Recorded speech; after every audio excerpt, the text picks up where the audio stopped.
So isang kuweba, mayroong tubig sa ilalim.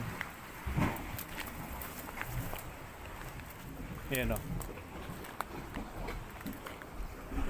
Maririnig mo talaga yung ingay doon sa ilalim ng mga bato na yan. So ibig sabihin, mayroon siyang lagusan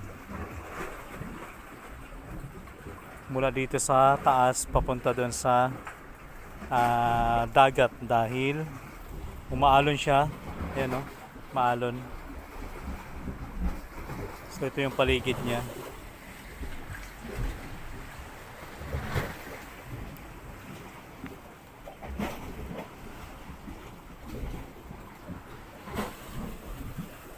Yun, kagubatan yan.